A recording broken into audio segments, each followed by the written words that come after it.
ಫಲ ಕೊಡದ ಪ್ರಯತ್ನ ಪ್ರಾರ್ಥನೆ ಫಲಿಸುವ ನಂಬಿಕೆ ಸಿಎಂ ಆಸೆ ನಿರಂತರವಾಗಿ ಡಿಸಿಎಂ ಡಿಕೆ ಟೆಂಪಲ್ ರನ್. ಒಂದ್ ಕಡೆ ಪ್ರಯತ್ನ ಫಲ ಕೊಡ್ತಿಲ್ಲ, ಪ್ರಾರ್ಥನೆ ಫಲಿಸುವ ನಂಬಿಕೆ. ಬಟ್ ಸಿಎಂ ಆಸೆ ನಿರಂತರವಾಗಿ ಡಿಸಿಎಂ ಡಿಕೆ ಟೆಂಪಲ್ ರನ್ ಅನ್ನ ಮಾಡ್ತಾ ಇದ್ದಾರೆ. ಮಧ್ಯರಂಗದಲ್ಲಿ ಡಿಕೆ ಶಿವಕುಮಾರ್ ಸ್ಪೆಷಲ್ ಪೂಜೆ. ಈ ವೇಳೆ ಸಿಎಂ ಆಗೋ ಆಸೆ ಹೊರ ಹಾಕಿದ ಡಿಕೆಶಿ, ದಾರಿ ತೋರಿಸೋದು ದೇವರ ಕೆಲಸ, ಗುರಿ ತಲುಪುವುದು ನಮ್ಮ ಕೆಲಸ. ಮಧ್ಯರಂಗನ ಪಾದದಿಂದ ಹನೆಯವರೆಗೂ ಕೂಡ ದರ್ಶನ ಮಾಡಿದ್ದೇನೆ. ದೇವರು ವರ ಶಾಪ ಎರಡನ್ನೂ ಕೊಡಲ್ಲ, ಅವಕಾಶ ಕೊಡ್ತಾನೆ. ಬಂದ ಅವಕಾಶವನ್ನ ಯಾವುದೇ ಕಾರಣಕ್ಕೂ ಬಿಡಬಾರದು. ಪ್ರಯತ್ನಿಸಿದ್ರೆ ಫಲ ಸಿಗುತ್ತೆ. ನಾನು ಕೂಡ ಪ್ರಯತ್ನ ಮಾಡಿದ್ದೇನೆ. ಮಧ್ಯರಂಗದಲ್ಲಿ ಡಿಸಿಎಂ ಡಿಕೆ ಶಿವಕುಮಾರ್ ಮಾರ್ಮಿಕ ನುಡಿ. ಫಲ ಕೊಡದ ಪ್ರಯತ್ನ, ಬಟ್ ಡಿಕೆ ಶಿವಕುಮಾರ್ ಮಾತ್ರ ಟೆಂಪಲ್ ರನ್ ಅನ್ನ ಮಾಡ್ತಾ ಇದ್ದಾರೆ. ಸತತವಾಗಿ ಸಿಎಂ ವಿಚಾರಕ್ಕೆ ಸಂಬಂಧಪಟ್ಟಂತೆ ಮಧ್ಯರಂಗದಲ್ಲಿ ಡಿಕೆ ಶಿವಕುಮಾರ್ ಸ್ಪೆಷಲ್ ಪೂಜೆಯನ್ನ ಸಲ್ಲಿಸಿದ್ರು. ಈ ವೇಳೆ ಸಿಎಂ ಆಗೋ ಆಸೆಯನ್ನ ಹೊರ ಹಾಕಿದ್ದಾರೆ ಡಿಕೆ ಶಿವಕುಮಾರ್.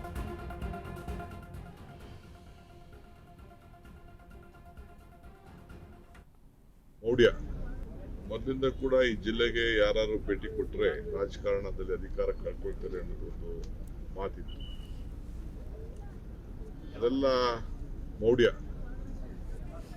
ನಂಬಿಕೆ, ಎಲ್ಲಿ ಭಕ್ತಿ ಇದೆಯೋ ಅಲ್ಲಿ ಭಗವಂತ ಇದ್ದಾನೆ. ಇವತ್ತು ಮಲೆ ಮಹದೇಶ್ವರ,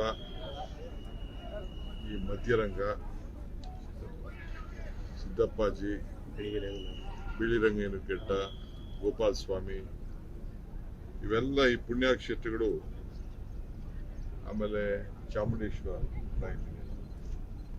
ಇವೆಲ್ಲ ಪುಣ್ಯಕ್ಷೇತ್ರಗಳು ಎಲ್ಲ ಜನ ನಡ್ಕೊಂಡು ಅವ್ರದ್ದು ಆಸೆ ಆಕಾಂಕ್ಷೆಗಳನ್ನ, ನೆಮ್ಮದಿಯನ್ನ ತೀರಿಸ್ಕೊಳ್ಳಿಕ್ಕೆ ಇಲ್ಲಿಗೆ ಬರ್ತಾರೆ. ಆದ್ರೂ ಕೂಡ ಇವತ್ತು ಜನರ ನೆಮ್ಮದಿಗೆ ನಾನಾಗ್ಲೇ ಹೇಳ್ದಂಗೆ ಭಕ್ತಂಗೂ ಭಗವಂತನಿಗೂ ವ್ಯವಹಾರ ಮಾಡೋಂಥ ಸ್ಥಳ ದೇವಾಲಯ. ಮೊದಲಿಂದ ಕೂಡ ಈ ಜಿಲ್ಲೆಗೆ ಯಾರು ಭೇಟಿ ಕೊಟ್ಟರೆ ರಾಜಕಾರಣದಲ್ಲಿ ಅಧಿಕಾರ ಕಳ್ಕೊಳ್ತಾರೆ ಅನ್ನೋದೊಂದು ಮಾತಿತ್ತು. ಅದೆಲ್ಲ ಮೌಢ್ಯ. ಡಿಕೆ ಶಿವಕುಮಾರ್ ಅವರು ಸತತವಾಗಿ ಯಾವಾಗಲೂ ಕೂಡ ಹೇಳುವಂತ ಒಂದು ಡೈಲಾಗ್ ಅಂತ ಅಂದ್ರೆ, ದೇವರು ವರಾಶಾಪ ಯಾವುದನ್ನು ಕೊಡಲ್ಲ, ಅವಕಾಶ ಕೊಡ್ತಾನೆ. ಆ ಅವಕಾಶವನ್ನ ನಾವು ಸದುಪಯೋಗ ಮಾಡ್ಕೊಳ್ಬೇಕು, ಬಳಸ್ಕೊಳ್ಬೇಕು ಅಂತ. ಡಿಕೆ ಶಿವಕುಮಾರ್ಗೆ ಎಷ್ಟು ಬಾರಿ ಅವಕಾಶಗಳು ಸಿಕ್ಕಿದೆ, ಎಷ್ಟು ಬಳಸ್ಕೊಳ್ತಾ ಇದ್ದಾರೆ. ಎಷ್ಟೇ ಪ್ರಯತ್ನ ಪಟ್ಟರು ಕೂಡ ಇಲ್ಲಿ ಆಗ್ತಾ ಇಲ್ಲ ಒಂದ್ ಕಡೆ ರಾಜಕೀಯವಾಗಿ. ಬಟ್ ಕೊನೆಯವರೆಗೂ ಕೂಡ ದೇವರ ಪಾದ ಮಾತ್ರ ಬಿಡ್ತಾ ಇಲ್ಲ ಡಿಕೆ ಶಿವಕುಮಾರ್ ಅವರ ಟೆಂಪಲ್ ರನ್ನು. ಒಂದ್ ಕಡೆ ಇದೇ ಡಿಕೆ ಶಿವಕುಮಾರ್ ಅವರಿಗೆ ಮುಳುವಾಗ್ತಾ ಇದೆಯಾ ಅನ್ನುವಂಥದ್ದು ಕೂಡ. ಯಾಕಂದ್ರೆ ಅಹಿಂದ ನಾಯಕ ಸಿದ್ದರಾಮಯ್ಯ ಕಾಂಗ್ರೆಸ್ನಲ್ಲಿ ಇರುವಂಥದ್ದು ಜಾತ್ಯತೀತವಾಗಿ ಧರ್ಮದ ವಿಚಾರಕ್ಕೆ ಹೇಗೆಲ್ಲ ಜಟಾಪಟಿ ಇದೆ ಅನ್ನುವಂಥದ್ದು ಎಲ್ಲರಿಗೂ ಕೂಡ ಗೊತ್ತು. ಬಟ್ ಇದು ಕೂಡ ಏನಾದರೂ ಡಿಕೆ ಶಿವಕುಮಾರ್ಗೆ ಒಂದ್ ಕಡೆ ಮೈನಸ್ ಆಗುತ್ತಾ ಅನ್ನುವಂಥ ಅನುಮಾನ ವ್ಯಕ್ತವಾಗ್ತಾ ಇದೆ.